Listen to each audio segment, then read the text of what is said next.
30 جون کو اگر سنیماز پاکستان میں کھل جاتے ہیں تو یہ انڈسٹری کے لیے اور فلم فینس کے لیے ایک بہت بڑی خبر ہوگی، کیونکہ تقریباً پچھلی سال 1 مارچ سے سنیما بزنس تقریباً کلوز ہو چکا ہے،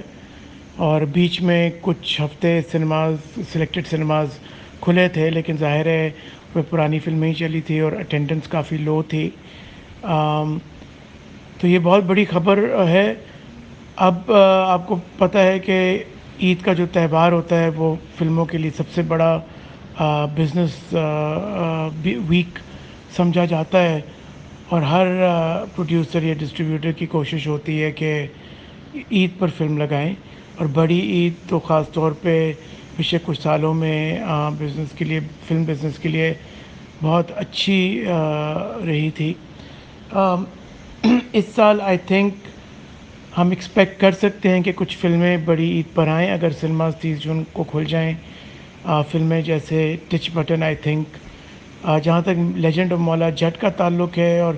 قائد اعظم زندہ باد کا تعلق ہے، ابھی کچھ کہہ نہیں سکتے کیونکہ کوئی خبر سامنے نہیں آئی ہے، لیکن آئی تھنک ٹچ بٹن اور قائد اعظم زندہ باد یہ 2 کینڈیڈیٹس ہیں جو اس عید پہ آ سکتے ہیں۔ لیکن یہ سب پتہ چلے گا 30 جون، اور 30 جون کے بعد کیا سچویشن ہے، بیکاز انفارچونیٹلی ہم نے ایک پیٹرن دیکھا ہے کہ کووڈ جب تھوڑا لیولز کم ہوتے ہیں انفیکشن کے تو آپ کے پبلک سپیسز میں ریسٹرکشنز تھوڑی کم ہو جاتی ہیں، لاک ڈاؤنز کم ہو جاتے ہیں، لیکن دوبارہ جیسے ہی ریٹس بڑھ جاتے ہیں ان لاک ڈاؤنز کی کمی کی وجہ سے پھر دوبارہ وہ لاک ڈاؤنز امپوز ہو جاتے ہیں۔ تو آئی تھنک کوئی بھی پروڈیوسر ڈسٹریبیوٹر اس بات سے خاص طور پہ بڑا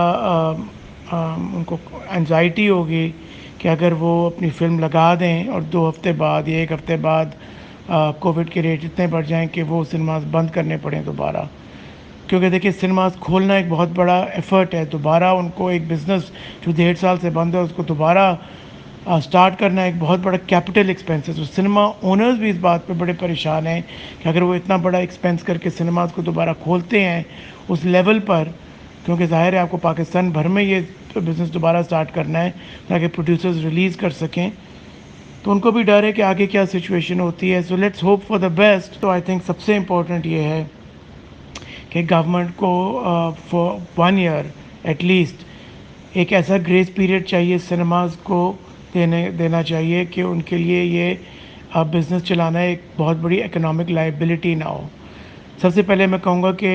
جو الیکٹرسٹی ریٹس ہیں ان پہ شدید ڈسکاؤنٹ دینا چاہیے، بہت بڑا ڈسکاؤنٹ دینا چاہیے، کیونکہ ایک بہت بڑا ہیڈ اور ایکسپینس ہے۔ اس کے علاوہ باقی جو بھی ٹیکسز ہیں، انٹرٹینمنٹ ٹیکس ہے، سیلز ٹیکس ہے، ان کو بھی کم کر دینا چاہیے، کیونکہ ایگزسٹنگ سچویشن میں اگر یہ سارے ٹیکسز رہے اور بجلی کے ریٹس اتنے ہائی رہے تو سنیماز دوبارہ نہیں کھلیں گے، کیونکہ ان کو نہیں پتہ کہ آگے کیا ہونے والا ہے، کتنی آڈینس آئے گی، کتنی آڈینس نہیں آئے گی، کتنا عرصہ سنیما کھلے رہیں گے، کتنا نہیں کھلے رہیں گے۔ تو گورنمنٹ اگر چاہتی ہے کہ یہ سیکٹر تھرائیو کرے یا زندہ رہے یا پھر کھلے، تو ان کو بڑا کلوزلی اس کو مانیٹر کر کے سپورٹ کرنا ہوگا، ادروائز سنیماز نہیں کھلیں گے اور یہ بزنس جو ہے کو شدید نقصان پہنچے گا، اور جو کروڑوں کی انویسٹمنٹ ہوئی ہوئی اس موویز میں وہ بھی ایک بہت بڑا پرابلم رہے گا انویسٹرز کے لیے۔